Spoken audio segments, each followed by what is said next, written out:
Hi every one, എൻ്റെ പേര് Deepthi.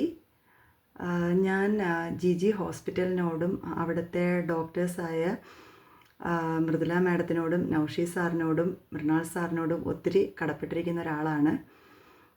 Because 2019 എൻ്റെ ഡെലിവറി നടന്നത് ജി ഹോസ്പിറ്റലിലാണ്. അതൊരു നോർമൽ ഡെലിവറി ഒന്നുമല്ല, അത് 24th വീക്കിലായിരുന്നു. അപ്പോൾ ട്രീറ്റ്മെൻറ്റും കാര്യങ്ങളൊന്നും ആ ഹോസ്പിറ്റലിലല്ലായിരുന്നു. പക്ഷേ ഡെലിവറിയുടെ സിംറ്റംസും സയൻസും കാണിച്ചു തുടങ്ങിയപ്പോഴത്തേക്കും ട്രീറ്റ്മെൻറ്റ് നടത്തിയ ഹോസ്പിറ്റലും ട്രിവാൻഡ്രത്ത് തന്നെയുള്ള പല ഹോസ്പിറ്റലും കൈയൊഴിഞ്ഞ് ആരും എടുക്കില്ല, അല്ലെങ്കിൽ ഇതൊരു കുട്ടീനെ രക്ഷിച്ച് തരാൻ പറ്റില്ല എന്ന് തന്നെയാണ് പറഞ്ഞത്. അപ്പോൾ ആകെ ആ നിമിഷത്തിൽ എന്ത് ചെയ്യണം, ഇനി എന്താണ് മുമ്പോട്ടുള്ളൊരു വഴി എന്നറിഞ്ഞുകൂടാത്തൊരു സാഹചര്യത്തിൽ ആണ് നമ്മൾ അവസാനം പല ഹോസ്പിറ്റലും കയറി ഇറങ്ങി അവസാനമാണ് നമ്മൾ ജി ഹോസ്പിറ്റലിൽ എത്തിയത്. അപ്പോൾ ഫസ്റ്റ് നമ്മൾ മൃദുല മാഡത്തിനെയാണ് കണ്ടത്. മാഡത്തിനെ എനിക്ക് എങ്ങനെ പറയണമെന്ന് എനിക്ക് അറിഞ്ഞൂടെ, ഒരു ദൈവം പ്രത്യക്ഷപ്പെട്ട കണക്കായിരുന്നു. മാഡം പറഞ്ഞു കൊണ്ടുപോവാ, അവളെ നോക്കിക്കോളാം എന്നുള്ളൊരു വാക്ക് തന്നു. പിന്നെ ഒറ്റ കണ്ടീഷൻ പറഞ്ഞത്, പീഡിയാട്രിക്സിലെ ഡോക്ടേഴ്സ്, നിയോനേറ്റോളജിസ്റ്റ് അവർ വില്ലിങ് ആണെങ്കിലെന്ന് പറഞ്ഞു.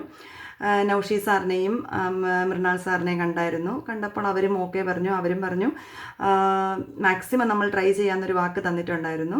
അത് അവിടെ വന്നു. ഡെലിവറി കഴിഞ്ഞിട്ട് അവർക്ക് 24th വീക്കിൽ ഡെലിവറി ആയി. 700 grams ആയിരുന്നു അവരുടെ ബെർത്ത് വെയിറ്റ് എന്ന് പറയുന്നത്. അതൊരു കുട്ടി എന്ന് പറയാൻ പറ്റുമെന്ന് തന്നെ എനിക്കറിയില്ല. കണ്ട് ഏകദേശം ഞാൻ ഷോക്കായിപ്പോയി. കാരണം ഞാൻ അങ്ങനത്തെ ഒരു കുട്ടീനെ ആദ്യമായിട്ടാണ് ഞാൻ കാണുന്നത്. ഞാനൊരു നഴ്സാണ്, പക്ഷേ ഞാൻ ഇന്നും വരെ ഇത്രയും ലോ ബെർത്ത് വെയിറ്റ് ഒരു കുട്ടീനെ ഞാൻ കണ്ടിട്ടില്ല. അപ്പം ഞാൻ തന്നെ വിചാരിച്ചു, ദൈവമേ ഇതിനെയാണോ ഇവർ ഇനി റിക്കവർ ചെയ്യിപ്പിച്ച് തരാമെന്ന് പറയുന്നതെന്ന്. പക്ഷേ പറയാതിരിക്കാൻ പറ്റത്തില്ല, അവിടുത്തെ ഡോക്ടേഴ്സും സ്റ്റാഫും NICUവിലെ രേഖ സിസ്റ്ററും അവരുടെ ഗ്രൂപ്പും ഒക്കെ അത്രമാത്രം എന്നെ സപ്പോർട്ട് ചെയ്തിട്ടുണ്ട്. അവരൊരു പേഷ്യൻ്റാണ്, അല്ലെങ്കിൽ ഇത് പേഷ്യൻറ്റിൻ്റെ ബൈസ്റ്റാൻഡറാണ് എന്നുള്ള രീതിയിൽ എൻ്റെ അടുത്ത് ഒരിക്കൽ പോലും പെരുമാറിയിട്ടില്ല.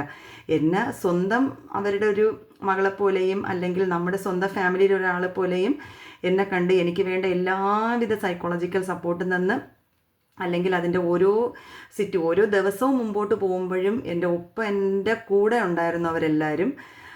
അതുകൊണ്ട് തന്നെയാണ് ഒരു 700 grams എന്നുള്ള ആ കുഞ്ഞുങ്ങളെ ഒരു നോർമൽ ബേബീസാക്കി അവരെൻ്റെ കയ്യിൽ തന്നത്. ഞാൻ പല ദിവസങ്ങളിൽ ഞാൻ പോയി അവിടെ നിന്ന് ഞാൻ പൊട്ടിക്കരഞ്ഞിട്ടുണ്ട്.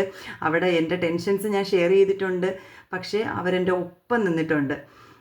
അത് എങ്ങനെ ഇപ്പം NICUവിൽ ഞാൻ ചെല്ലുമ്പോൾ ഒരിക്കൽ പോലും അതെൻ്റെ ഒരു ഹോസ്പിറ്റലിൽ ചെന്നു, അത് അവിടുത്തെ അല്ലെങ്കിൽ എൻ്റെ കുട്ടികളടുത്ത പേഷ്യൻ്റാണ്, അങ്ങനെ എനിക്ക് ഒരിക്കലും തോന്നിയിട്ടില്ല.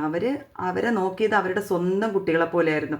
അവർക്ക് വേണ്ടി അമ്പലത്തിൽ പ്രാർത്ഥിക്കുന്നു. അവർക്ക് അസുഖം വരുമ്പോൾ എൻ്റെ ഒപ്പം ഞാൻ ടെൻഷൻ അടിച്ചും വിഷമിച്ചും ഞാൻ അവരെ പലപ്പോഴും കണ്ടിട്ടുണ്ട്. അത് ഇത്രയും ഒരു കെയർ വേറെ എവിടെയെങ്കിലും കിട്ടുന്നുണ്ടോ അല്ലെങ്കിൽ ഞാൻ കണ്ടിട്ടില്ല. പിന്നെ എടുത്തു പറയേണ്ടതെന്ന് വെച്ച് കഴിഞ്ഞാൽ, അവർ ഇപ്പം 34 വീക്സ് വരെ എന്ത് സംഭവിക്കാം, അല്ലെങ്കിൽ അത്ര ഡേഞ്ചറാണ് എന്ന് പറഞ്ഞെങ്കിലും അതുപോലെ രാത്രി മൃണാൾ സാറും നൗഷി സാറും ഒക്കെ പലപ്പോഴും രാത്രി 1 മണിക്കൊക്കെ ഞാൻ കണ്ടിട്ടുണ്ട് അവിടെ നോക്കാൻ വരുന്നത് ബേബീസിനെ. അത്രയും ഒരു കെയർ അവർ കൊടുക്കുന്നുണ്ട്. ഞാൻ എൻ്റെ ഈ ലൈഫിൽ ഞാൻ അതിനുശേഷം എന്നെ പരിചയപ്പെടുന്നതോ അല്ലെങ്കിൽ എന്നെ കാണുന്ന ആരുടെ ഞാൻ പറയും, ജി ഹോസ്പിറ്റലിനെ പറ്റിയും അല്ലെങ്കിൽ അവിടുത്തെ ഈ ഡോക്ടേഴ്സിനെ പറ്റിയും അവിടുത്തെ NICUവിലെ സ്റ്റാഫിനെ പറ്റിയും ഞാൻ പറയാത്ത ഒരാൾ പോലും ഇല്ല. അത് ഞാൻ ഇപ്പോഴും ഞാൻ പറയുന്നുണ്ട്. അത് എനിക്ക് അവരെ തിരിച്ചു തന്നു എന്നുള്ള ഒരു നന്ദി എനിക്ക് എൻ്റെ ലൈഫ് ലോങ് എനിക്ക് അവരോട് ഉണ്ട്. കാരണം അല്ലെങ്കിൽ ഒരു 700 grams ഉള്ളൊരു കുട്ടീനെ ഇന്നിപ്പോൾ അവരിപ്പം UKG പഠിക്കുവാണ്. അവരിപ്പം മറ്റു കുട്ടികളുടെ ഒപ്പം തന്നെ അവർക്ക് സ്പെഷ്യൽ അറ്റൻഷനും ഞാൻ കൊടുക്കുന്നില്ല.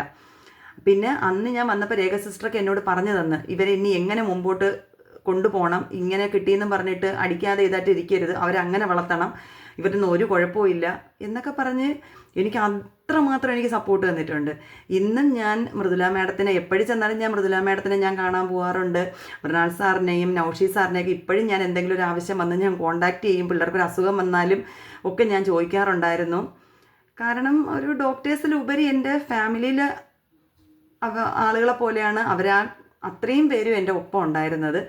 അതിനെനിക്ക് ജി ഹോസ്പിറ്റലിനോടും മൃദുല മാഡത്തിനോടും നൗഷി സാറിനോടും മൃണാൾ സാറിനോടും രേഖ സിസ്റ്ററിനോടും, അതെനിക്ക് ഒത്തിരി സിസ്റ്റേഴ്സ് ഉണ്ട്, അവരെല്ലാവരുമായിട്ട് എനിക്ക് കോണ്ടാക്റ്റ് ഉണ്ടായിരുന്നു.